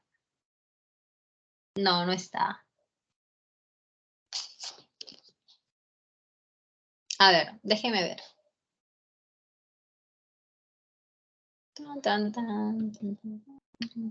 ¿Esta es? No, esta no es. ¿Esta es dónde está? A ver, permítanme, chicos. Permítanme. Ay. Déjenme ver algo, ¿ya? Porque me parece algo que falta. Ay, ¿dónde están? Acá. Acá. Acá. Ahí estaba, pues yo estoy mal, estoy mal. Definitivamente estoy mal. Estaba ahí y lo estoy abriendo otra vez, ya.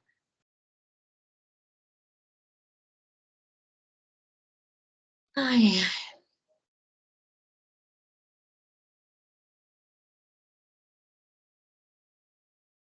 acá está, ¿ves? Acá está. Chicos, falta esto, los cuestores.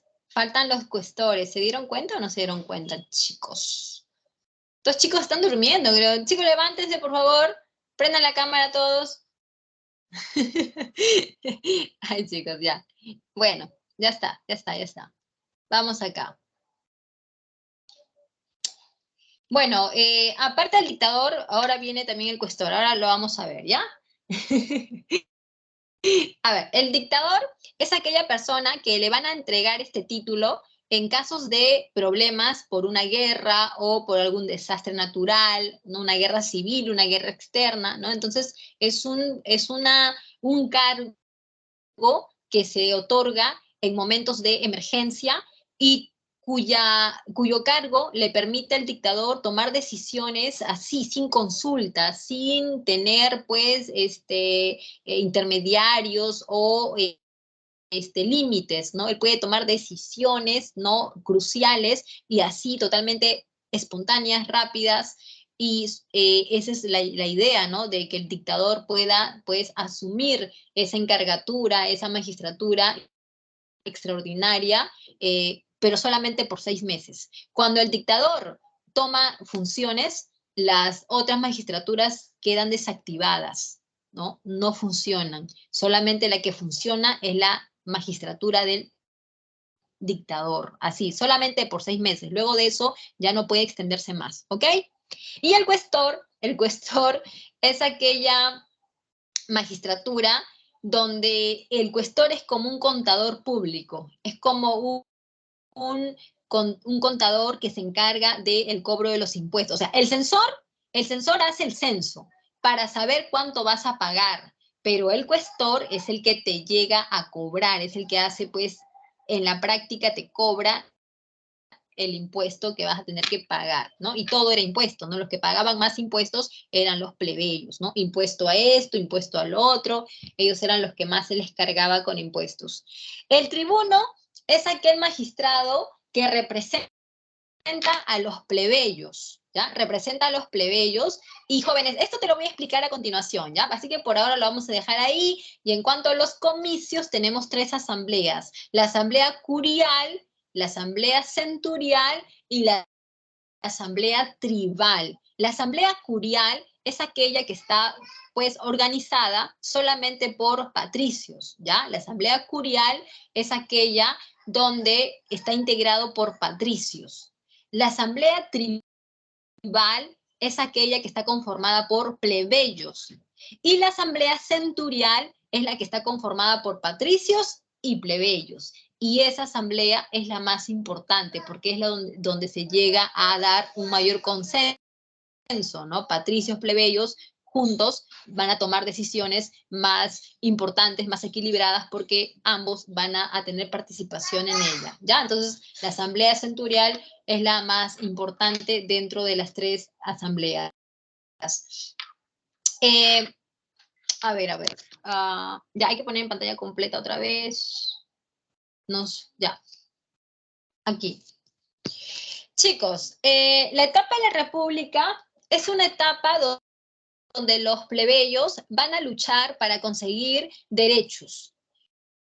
En una ocasión, cuando los patricios estaban sumergidos en diversos enfrentamientos para poder conquistar toda la península itálica, entonces los plebeyos van a aprovechar esa distracción por parte de los patricios y los plebeyos se van a escapar de Roma, van a huir de Roma. ¿A dónde se van a ir? Hacia el monte Aventino, ¿ya? Entonces, los plebeyos se van hacia el monte Aventino y esperan, pues, un entendimiento con los romanos, ¿no? Les dicen, ¿no? Nosotros no vamos a regresar, a menos que se cumplan estas condiciones. Entonces los romanos, que no les convenía enfrentarse a los plebeyos, primero porque los romanos ya tenían otros enfrentamientos que estaban atendiendo, y segundo porque los patricios, los plebeyos, son la base económica de Roma. Ellos son los que trabajan, tributan. Entonces, a los romanos patricios no les conviene ir en contra de los plebeyos porque eso solamente sería muerte, destrucción. Así que lo conveniente es llegar a un acuerdo y dentro de ese acuerdo, los plebeyos van a poner sus condiciones. Vamos a regresar a Roma, pero las deudas tienen que ser eliminadas, perdonadas para todos. También queremos tener derechos, ¿no? Igualdad jurídica, civil con los patricios para poder casarnos con, ¿no? Con personas que sean, ¿no? De la clase patricia, queremos ocupar cargos públicos, queremos también tener acceso a cargos religiosos, entonces queremos tener esa igualdad civil jurídica. Y además queremos un representante que nos defienda del abuso de los otros magistrados. ¿Quién es ese magistrado? El tribuno de la plebe, ¿ya? El tribuno de la plebe es un magistrado sui generis que apareció ante esta situación que se había dado, ¿no? Y pues que va a terminar convirtiéndose en el defensor de los plebeyos ante los abusos de los otros magistrados, ¿ok? El poder del tribuno era pues tan importante que podía vetar las decisiones de los otros magistrados. Pues imagínate que hay una reunión donde se está hablando de aumentar los impuestos a los plebeyos. Entonces, el tribuno tiene la facultad de poder levantarse y decir yo veto, o sea, yo me opongo a esta ley que atenta contra pues, mis representados, ¿no? Que son los plebeyos. Entonces, el tribuno de la plebe fue creado de esa manera, ¿no? Cuando los plebeyos escaparon de Roma y para regresar, pues pidieron muchas, ¿no? Condiciones que fueron aceptadas. A raíz de eso, los patricios van a otorgar leyes a los plebeyos de manera progresiva, ¿no? Comenzando por la ley de las 12 tablas, la ley Canuleia, Olgunia, entonces son leyes que se van a dar, ¿no? Como tú puedes observar a consecuencia de la lucha de los plebeyos. Jóvenes, la etapa de la República es la etapa de la expansión de Roma. Primero, los patricios van a conquistar la península itálica y para eso van a tener que enfrentarse a los distintos pueblos que van a encontrar, como por ejemplo los etruscos y por ejemplo los griegos, ¿no? Que podríamos decir que van a ser los más destacados, ¿no? A los que van a tener que enfrentarse. Una vez que los romanos han logrado conquistar la península itálica, van a continuar con la conquista del Mediterráneo occidental y eso los va a llevar a enfrentarse con los púnicos, ¿no? Que son los cartagineses. ¿Cuál es el motivo de esta guerra? El control del Mediterráneo occidental. ¿Por qué quieren el Mediterráneo occidental? Para el comercio, jóvenes, para el comercio. Tanto los romanos como los cartagineses quieren controlar esta zona tan importante. Acá el problema, jóvenes, es que los cartagineses son digamos que como una especie de colonia que fue fundada por los fenicios y cuyo poder, ¿no? El poder de los cartagineses se funda en el comercio que ellos desarrollaban, por lo tanto eran pues bastante ricos, ¿no? Tenían bastante riquezas provenientes del comercio. Entonces las guerras que se van a dar son guerras totalmente sangrientas. Los romanos son expertos militarmente hablando, ¿no? Eran muy buenos, pero los cartagineses tienen muchas riquezas con las cuales pueden contratar mercenarios para que los representen. Entonces la guerra va a ser así de sangrienta. Hay un episodio que se da, que es el cruce de los Alpes, ¿no? Cuando este general cartaginés con todo su ejército logran cruzar los Alpes. Claro que no todos lograron sobrevivir, ¿no? Pero fue una gran hazaña, ¿no? Que se destaca. También tenemos, por ejemplo, la batalla de Zama, que va a ocurrir en la Segunda Guerra Púnica, donde pues fue una guerra totalmente sangrienta, así como tú ves, ¿no? Con elefantes, con pues largas técnicas, muchas técnicas de asedio, ¿no? Entonces son guerras bastante sangrientas y como resultado final los ganadores fueron los romanos, pero no creas que fue una guerra fácil, al contrario, fue una guerra bastante sangrienta, bastante pareja, dado que como te vuelvo a repetir, los cartagineses no eran los mejores militares, pero sí, gracias a todo la capacidad económica que van a tener, van a lograr mantener la guerra y van a lograr, pues, prolongarla hasta lo último, ¿no? Que, pues, ya fue su derrota. Jóvenes, una vez que los romanos han conquistado el Mediterráneo occidental, van a ir por el Mediterráneo oriental, y ahí van a derrotar a otras, ¿no? A otros pueblos como Siria, como pues Egipto, como Pérgamo, ¿no? Macedonia. Entonces, ya con todas estas conquistas, los romanos logran pues la expansión, una expansión tan así sorprendente que les va a traer consecuencias. Por un lado, son consecuencias positivas, pero por otro lado también son negativas. Por ejemplo, para los patricios las consecuencias son positivas porque ellos se van a enriquecer de una manera pues sorprendente con el comercio que van a controlar, con los territorios que ahora van a ser bajo su dominio, con la gran cantidad de esclavos que van a poder, ¿no? Obtener de estas guerras. Así que para los patricios la guerra fue pues así, ventajosa.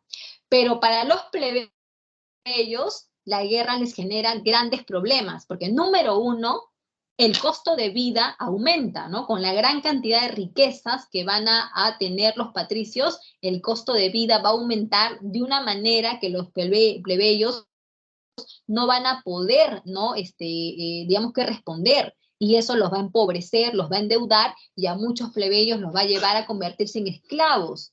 Además, la mano de obra de los plebeyos va a ser reemplazada por la mano de obra esclava, porque recuerda que los esclavos que van a obtener de las guerras van a ser pues cientos y cientos de miles. Entonces imagínate que los plebeyos, aparte de empobrecidos, van a ser sustituidos por los esclavos, y esto va a generar conflictos sociales que van a llevar a la crisis de la República de jóvenes. Entonces, podemos decir que las conquistas que Roma hizo para su expansión son las que van a producir consecuencias que llevan a la crisis de la República, y acá tenemos a dos patricios que son los hermanos Graco, que van a proponer leyes en beneficio de los plebeyos. Tiberio Graco habla de una ley agraria mediante la cual se busca repartir tierras a los plebeyos. Y su hermano Cayo Graco nos habla de la ley frumentaria, mediante la cual se busca que el trigo sea vendido a los plebeyos, pero a un menor precio, porque recuerda que los plebeyos no tenían plata. El Senado romano se opuso a estas reformas, a Tiberio lo mandó a asesinar, y finalmente Cayo Graco se hizo matar por su esclavo. Jóvenes, en esta etapa, que es la crisis de la República, aparecen dos facciones políticas predominantes en Roma. Por un lado vas a tener al partido senatorial, que son los famosos optimates, y ellos son pues, este partido está conformado por los patricios dominantes. Y por otro lado tienes al Partido Popular, que son también llamados los nobilitas. Aquí encuentras a los plebeyos y también a patricios. Es una combinación. El Partido Popular está integrado por patricios, pero también por plebeyos, ¿ok? Van a darse guerras civiles entre estos dos partidos. Por ejemplo, la primera guerra civil es entre Mario y Sila. Mario del Partido Popular y Sila del Partido Senatorial, en donde el ganador va a ser Sila, ¿ok? Ante esta guerra civil, lo que se va a tratar de hacer es llegar a acuerdos para evitar un nuevo enfrentamiento. Y la manera en que van a tratar de evitar la guerra civil es formando triunviratos. O sea, el triunvirato es el gobierno de 3 personas que se va a hacer con la intención de que esas 3 personas, en lugar de competir por el poder, se unan para que compartan el poder. Esa es la idea. Pero al fin y al cabo, ¿no? Como vas a poder ver, se terminaron enfrentando, ¿no? Julio César, Pompeyo y Craso se terminaron enfrentando, y como ya sabemos, el ganador fue Julio César. Julio César era el que tenía menos prestigio que los otros, porque tanto Pompeyo como Craso eran más, digamos, más populares, ¿no? Tanto porque habían logrado, ¿no? Eliminar diversas rebeliones, ¿no? Importantes, entonces ellos se hicieron bastante conocidos, pero Julio César no lo era. La popularidad de Julio César va a llegar cuando él conquista las Galias, ¿no? Entonces ahí donde Julio César se vuelve muy conocido, el pueblo lo va a querer, ¿no? Lo va a admirar mucho, y el problema con Julio César es que pues era un general que ambicionaba más poder, quería pues convertirse en un emperador, y el Senado, al saber esas intenciones, con mentiras lo van a invitar a presentarse, ¿no? Ante el Senado, y ahí lo van a asesinar, ¿ok? Entonces Julio César muere asesinado, y para el segundo triunvirato se van a unir Octavio, Marco Antonio y Lépido. Pero otra vez surgen los problemas, esta vez entre Marco Antonio y Octavio, porque mientras Octavio se pasaba pues tratando de solucionar problemas, ¿no? Guerras, Marco Antonio se la pasaba con Cleopatra en Egipto, y comenzaban a escuchar rumores de que Marco Antonio quería pues una unión con Cleopatra, y el poder, digamos que trasladar el poder de Roma hacia Egipto, o sea, como cambiar de capital. Entonces, esto, el Senado cuando lo sabe, van a buscar a Octavio para que derrote a Marco Antonio. Entonces Octavio, con el apoyo del Senado, se enfrenta a Marco Antonio en la batalla de Actium y termina derrotándolo. Cleopatra, cuando se entera de eso, ella se quita la vida, ¿ok? Entonces Octavio es el ganador, el Senado lo espera para darle el reconocimiento, pero cuando Octavio llega a Roma, se autoproclama emperador, ¿ya, jóvenes? Así que la república llega a su final cuando Octavio se proclama emperador, y el imperio pues es la etapa donde el poder cae en manos de un emperador. Van a ser muchos emperadores los que van a pasar por Roma. Los primeros son los que forman parte del Alto Imperio, que es la etapa de estabilidad política, económica, ¿no? Y el Bajo Imperio es la última etapa donde Roma entra en crisis por diversos problemas que ya no tenemos tiempo de analizar ahora, jóvenes, pero la siguiente clase, al hablar de los bárbaros, vamos a tratar de entender si realmente los bárbaros fueron los responsables de la caída de Roma, o si es que la caída de Roma fue por otros motivos, ¿verdad? Entonces, vamos a dejar pendiente esta parte nada más, chicos, de la caída de Roma, qué pasó acá, y hoy por hoy vamos a terminar la clase, ¿ya? Les voy a dejar acá la línea de tiempo, a ver, si, bueno, lo voy a, ahí está, le quité la pantalla completa para que se pueda ver bien, aunque igual no se puede ver bien, ¿no? ¿Por qué no se puede ver bien? Está un poquito grande, a ver. Aquí, así más chiquito. Bueno, ya, listo, ¿ya? Entonces ahí está. Y les doy las claves. La primera clave es, a ver, la número 1 es la B de barco. La número 2 es la A de avión.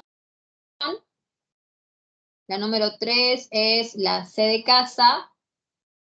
La número 4 es la B de barco. Y la número 5 es la E de enano. ¿Ya? Chicos, espero que hayan copiado las claves. Me despido, chicos, ¿ya? Cuídense mucho. Nos vemos en la siguiente clase. Dios mediante, como se suele decir, y estudien bastante, ¿ya? No hay nada más que decir, ¿verdad? Todo claro, ya. La siguiente clase hablamos un poquito de lo que quedó pendiente, como les dije, y ya, pues por ahora descansamos ahorita. ¿Listo? Bueno, chao, chao, cuídense mucho. Bye, hasta la próxima. Bye. Ya, chao, chao.